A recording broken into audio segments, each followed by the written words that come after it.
ചേച്ചി അനിയത്തിയും കൂടി രഹസ്യമായിട്ട് ഓരോ കാര്യങ്ങൾ ചെയ്യുമ്പോൾ അതിന്റെ പുറകിൽ എന്റെ ക്യാമറ കണ്ണുകൾ ഉണ്ടാവുമെന്ന് കരുതിയില്ലല്ലേ? പ്ലീസ് പ്ലീസ് പ്ലീസ്, ഇതാരും കാണിക്കരുത്. ആ ഓക്കെ. പക്ഷേ പ്രതിഫലമല്ലാതെ വേറെന്ത് എനിക്ക് തരും? ഞാൻ എന്ത് തരാനാ? പക്ഷെ മനസ്സിൽ നന്ദി ഉണ്ടാവും. അയ്യടാ, നന്ദി നന്ദി ആർക്ക് വേണം?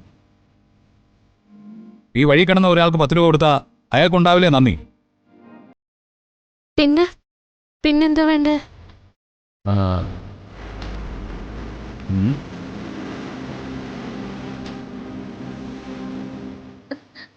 കുഴപ്പം പിടിച്ച കാര്യങ്ങളൊന്നും പറയരുത് കേട്ടോ.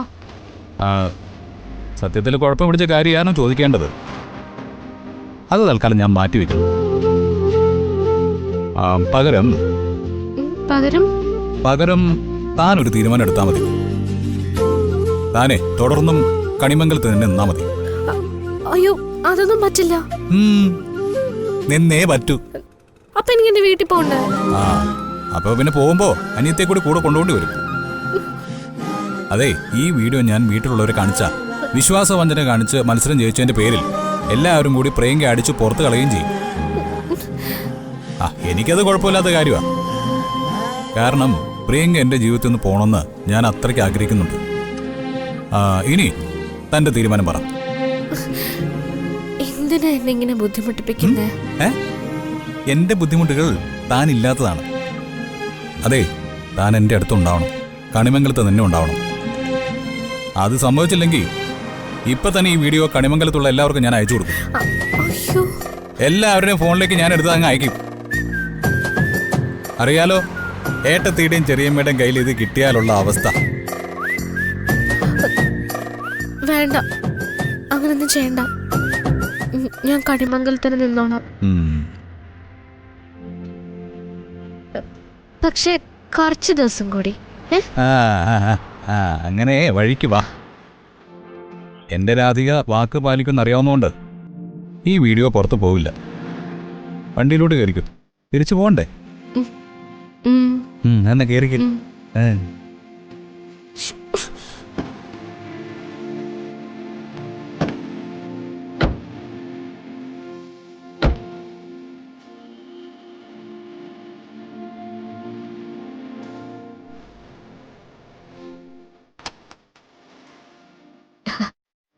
എന്നാലും എന്നാലും ഇല്ല. ചില പിടിച്ചെടുക്കലുകള് നല്ലതാ.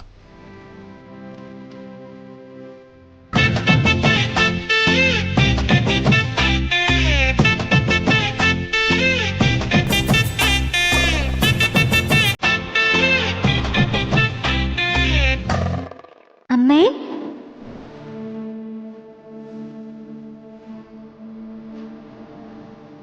വാ.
Radhika, really touching. Well done. Thank you sir.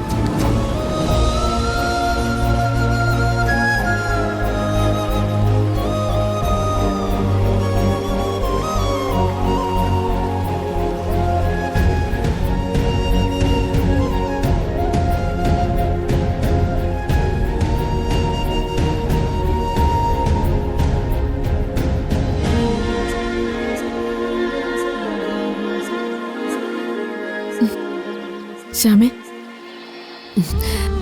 ഞാൻ പറഞ്ഞില്ലേ ഏട്ടത്തി, ഈ പാട്ട് പാടുമ്പോ എനിക്കുണ്ടായൊരു ഫീല് അത് മുഴുവനും അവൾ എനിക്ക് തിരിച്ചു തന്നു. രാധിക സിനിമയിൽ അഭിനയിക്കാൻ പോകുന്നു പറഞ്ഞെങ്കിലും ഇത്രയ്ക്ക് നന്നായിട്ട് ചെയ്യുമെന്ന് ഞാൻ വിചാരിച്ചില്ല. അമ്മയുടെയും മകളുടെയും വേദന അവളുടെ ഉള്ളിലുണ്ട്. അവൾ അറിയാതെ അത് പുറത്തു വരുന്നത്. ഇത് മോള് ശരിക്കും കരഞ്ഞതാ ഏട്ടത്തി. ശ്യാമേ, നന്നാവട്ടെ. ഈ ഒരു സിനിമ കൊണ്ട് തന്നെ അവൾ ഒരുപാട് ഉയരങ്ങളിലെത്തട്ടെ.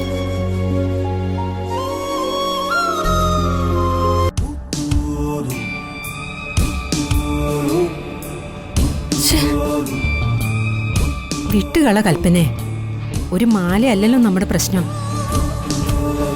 അത് അവള് കൊണ്ടുപോവാണേ കൊണ്ടുപോട്ടെ. മാലയല്ല എന്റെ പ്രശ്നം, മാനക്കേടാ. അവളെപ്പോലെ ഒരുത്തിയുടെ മുമ്പിൽ തോറ്റു എന്ന് പറഞ്ഞ അത് നിസ്സാര കാര്യമാണോ?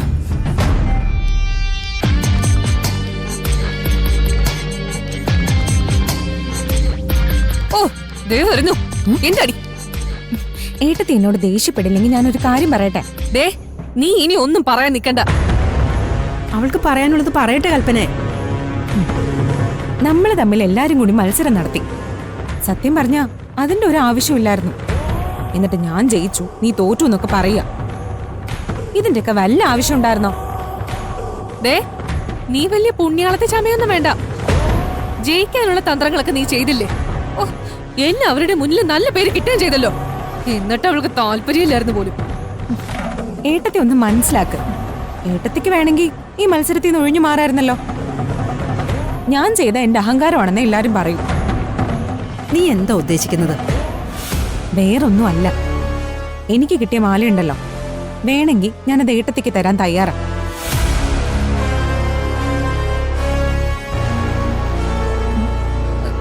എന്താ നിനക്കത് വേണ്ടേ? അതിനേക്കാൾ വലിയൊരു കാര്യം എനിക്ക് വേണ്ടേ.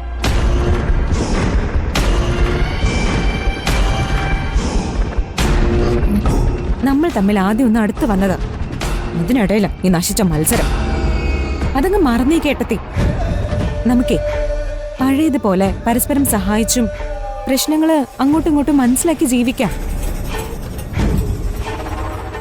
ഏട്ടത്തി എനിക്കൊരു കാര്യം നടത്തി തന്ന ആ മാല ഞാൻ ഏട്ടത്തിക്ക് തരാം. ഞാൻ സത്യമായിട്ട് പറയുന്നതാ. കാര്യം പറ. എന്റെ ചേച്ചി അഭിനയിക്കുന്ന ആ സിനിമയുണ്ടല്ലോ, അത് പൂർത്തിയാവാൻ പാടില്ല. ഓ, അല്ല അതിനിപ്പോ ഞാൻ എന്ത് ചെയ്യാനാ? എന്തെങ്കിലും ചെയ്യണം. ഞാൻ ആഗ്രഹിച്ച കാര്യം തട്ടിയെടുക്കുന്നത് പോലെ അത് ചേച്ചിക്ക് കിട്ടിയത്. ആരൊക്കെ എന്തൊക്കെ പറഞ്ഞാലും എനിക്കത് പൊറുക്കാൻ പറ്റില്ല. അതിന് ഷൂട്ടിംഗ് നടത്തുന്നത് നമ്മുടെ ആളുകളൊന്നും അല്ലല്ലോ, പിന്നെ എന്ത് ചെയ്യാനാ? പറ്റും. പ്രിയങ്ക പറയുന്നത് ചെയ്തു കൊടുക്കാൻ എന്നെ കൊണ്ട് പറ്റും. പക്ഷേ ഒരു കാര്യമുണ്ട്. സിനിമ മുടക്കണമെങ്കിൽ അല്പം ക്രൂരമായി എന്തെങ്കിലും ചെയ്യേണ്ടി വരും. അപ്പൊ പിന്നെ ചേച്ചിയാണ് രക്ഷിക്കണമെന്ന് പറഞ്ഞ് നിലവിളിച്ചോണ്ട് വരരുത്. അങ്ങനെ ഒന്നും ഞാൻ ചെയ്യില്ല. ഏട്ടത്തി എന്താന്ന് വെച്ചാ ചെയ്തോ. ചേച്ചി അങ്ങ് ചത്തുപോയാൽ എനിക്കൊരു കുഴപ്പമില്ല. എന്നാ പിന്നെ നീ പോയിക്കോ, ഞാനൊന്ന് ആലോചിക്കട്ടെ. നീ വന്നതും പറഞ്ഞതൊന്നും നീ ഷൂട്ട് ചെയ്യുന്നില്ലല്ലോ അല്ലേ? ചെറിയമ്മയ്ക്ക് എന്നെ സംശയമാണെങ്കിൽ ഇതാ പരിശോധിച്ചോ. സംശയമൊന്നുമില്ല, നീ ചെല്ല്. അതെ, സിനിമ മുടങ്ങിയാല് ആ മാല കൽപ്പനയ്ക്ക് കൊടുത്തേക്കണം. ഞാൻ വാക്ക് മാറില്ല.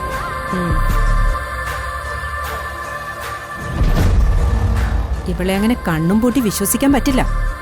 ചതിക്കാൻ മെടുക്കിയ. പക്ഷേ ഈ ചതി അവളുടെ തലയിൽ തന്നെ വന്ന് ചേരാനുള്ളതാ. ഞാനേ ഗൗതമിനൊന്ന് വിളിക്കട്ടെ.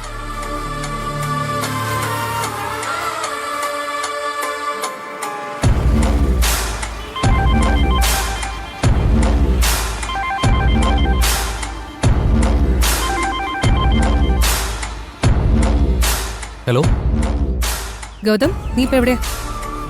ഞാനിവിടെ ടൗണിൽ. നീ അത്യാവശ്യമായി രാധിക അഭിനയിക്കുന്ന ലൊക്കേഷനിലൊന്ന് പോണം. എന്താ? ആ സിനിമ പൂർത്തിയാവാൻ പാടില്ല. അങ്ങനെ സംഭവിക്കണമെങ്കിൽ രാധികയ്ക്ക് എന്തെങ്കിലും പറ്റണം. ആ ലൊക്കേഷനിൽ അതിനുള്ള സാഹചര്യം ഉണ്ടോന്ന് ഗൗതം ഒന്ന് അന്വേഷിക്കണം. അല്ല, അതിന്റെയൊക്കെ വല്ല ആവശ്യമുണ്ടോ? വേറെ ഏതെങ്കിലും കൊള്ളാവുന്നവരെ വിളിച്ച് ഞാൻ ഏൽപ്പിക്കട്ടെ? വേണ്ട വേണ്ട, ഞാൻ ചെയ്യാം. ഞാൻ പോയി നോക്കാം അവിടെ. ഞാൻ ഇപ്പൊ തന്നെ ഇറങ്ങാം.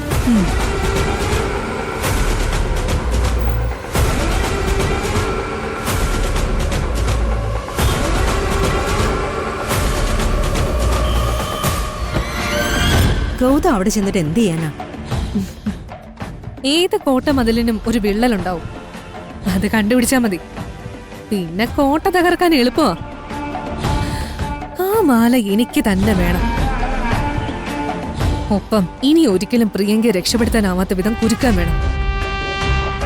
അതിന് ഇത് കൊള്ളാവുന്ന മാർഗം.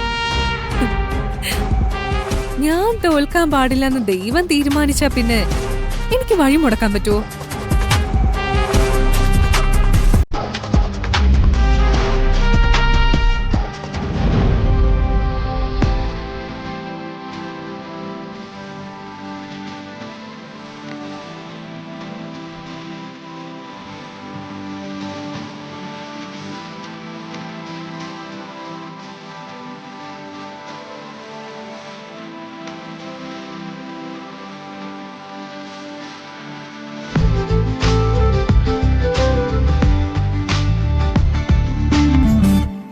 നമുക്ക് പോയാലോ ശ്യാമേ? പോകാൻ തോന്നുന്നില്ല ഏട്ടത്തി. ഇങ്ങനെയാകുമ്പോ മോളുടെ അടുത്ത് തന്നെ നിൽക്കുന്നൊരു ഫീലുണ്ട്. ശരി. ഏയ് രാധിക, എന്താ സർ? താനെന്തിനാ ഭക്ഷണം കഴിക്കാൻ ഇവിടെ വന്ന് നിൽക്കുന്നേ?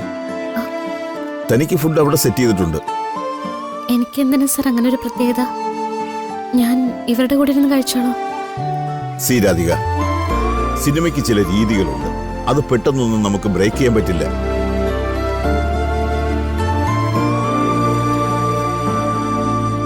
താൻ വരൂ, നമുക്കൊന്നിച്ചിരിക്കാം. സർ, എനിക്കൊരു ബുദ്ധിമുട്ടും ഇല്ല. ഇവരുടെ കൂടെ ഇരുന്ന് കഴിക്കുന്നോണ്ട് എന്താ? അവരുടെ കൂടെ ഇരുന്ന് കഴിക്കുന്നത് കൊണ്ടൊന്നുമില്ല. പക്ഷെ അതല്ലല്ലോ സിസ്റ്റം. അതൊക്കെ നമ്മൾ വിചാരിച്ച മാറ്റാൻ പറ്റുന്നല്ലേ ഉള്ളൂ.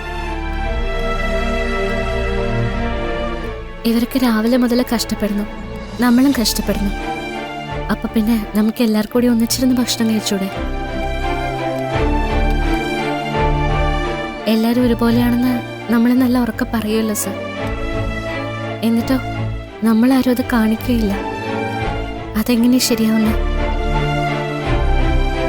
പിന്നെ എന്റെ കാര്യം, ഈ നിൽക്കുന്ന ഒരാളെക്കാളും വലുതൊന്നും അല്ല ഞാൻ. ഒരു പാവപ്പെട്ട വീട്ടിലെ കുട്ടിയാ, ദാരിദ്ര്യമുള്ളൊരു അച്ഛനും മോളും.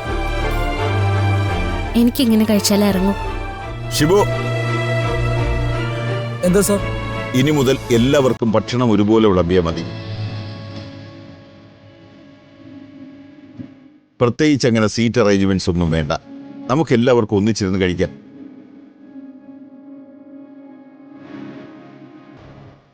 അല്ല സാറേ, എടോ, മുന്നോട്ടൊരു കാല് വയ്ക്കണമെങ്കിൽ ആരെങ്കിലും അതൊന്ന് തുടങ്ങി വെക്കണം. ഇപ്പൊ രാധിക അത് തുടങ്ങി വെച്ചു. ഒരു നല്ല കാര്യമായതുകൊണ്ട് നമുക്കത് അഡ്മിറ്റ് ചെയ്യാം. ഇനി ഭക്ഷണത്തിന്റെ കാര്യത്തിൽ എൻ്റെ സെറ്റിൽ ഒരു വേർതിരിവില്ല. താൻ അവിടെ പോയി എൻ്റെ പുഡിംഗ് എടുത്തോണ്ട് വാ. ഞാനും ഇവിടെ ഇരുന്ന് കഴിക്കാം. ശരി സാർ. Thank you Radhika. ഒരു പുതിയ സിസ്റ്റം ഓപ്പൺ ആവട്ടെ.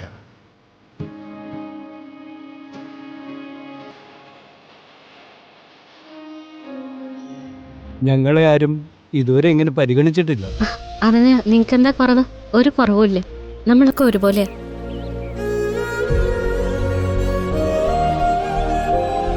അമ്മയുടെ സ്നേഹവും കാരുണ്യമൊക്കെ അതുപോലെ കിട്ടിയിട്ടുണ്ട് മോക്ക്. ഓരോ നിമിഷവും ഓരോ പ്രവൃത്തിയിലൂടെ അവൾ എന്നെ സന്തോഷിപ്പിക്കുക ഏട്ടത്തി. മനുഷ്യത്വത്തിന്റെ കാര്യത്തില് മോൾ അമ്മയെക്കാളും ഒരുപടി കൂടുതലേ ഉള്ളൂ. അവള് കണ്ട് ശീലിച്ചതൊന്നും അവള് മറക്കാതിരിക്കട്ടെ.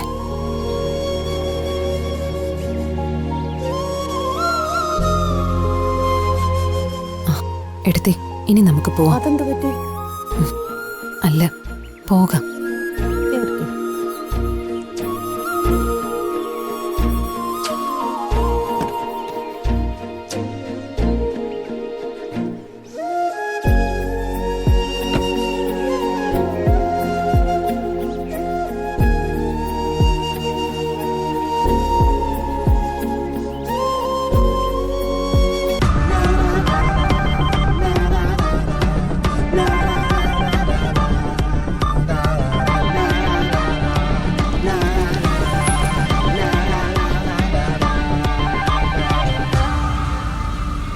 ഹലോ കിച്ചു. ആ കിട്ടി. ആ പ്രതാപൻ ക്രിസ്റ്റി. ഓക്കെ, ഞാൻ അവരെ ചെന്ന് കണ്ടോളാം. ശരി, ഓക്കെ.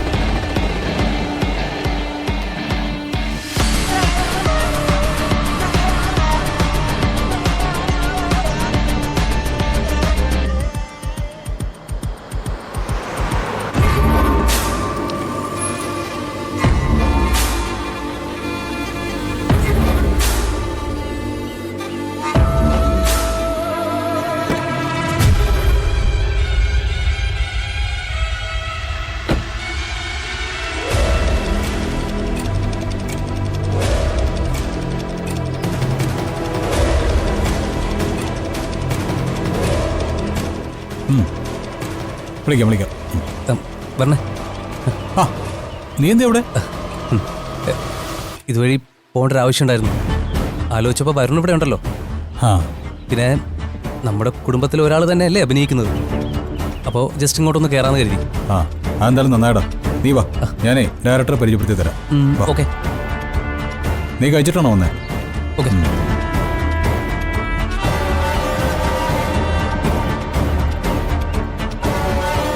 രാധിക, നെക്സ്റ്റ് നമ്മൾ ഷൂട്ട് ചെയ്യുന്നത് നമ്മുടെ സിനിമയുടെ ക്ലൈമാക്സ് പോർഷനാണ്. എല്ലാ തെറ്റിദ്ധാരണകളും അവസാനിച്ചതിന് ശേഷം നിങ്ങൾ രണ്ടുപേരും കൂടി ഒരു വെള്ളച്ചാട്ടത്തിന്റെ അടുത്തെത്തുന്നു. എന്നാൽ ഇതേ സമയത്ത് നിങ്ങളുടെ എതിരാളികളായ അജിത്തും സംഘവും നിങ്ങളെ പിന്തുടർന്നെത്തുന്നു. അവരുടെ ഉദ്ദേശം നിങ്ങൾ അപകടപ്പെടുത്തുക എന്നതാണ്.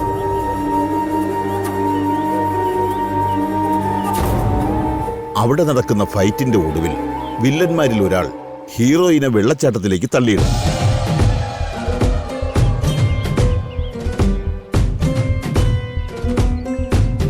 നായികയെ രക്ഷിക്കാൻ ഒരു മാർഗവും ഇല്ലാത്തതുകൊണ്ട് നായകൻ അയാളോടൊപ്പം കുതിക്കുന്നു. നിങ്ങളുടെ കൈ രണ്ടും ചേരുന്ന ആ ഷോട്ടിന്റെ ആ ഭാഗത്തായിട്ട് നമ്മൾ സിനിമ നടത്തുകയാണ്.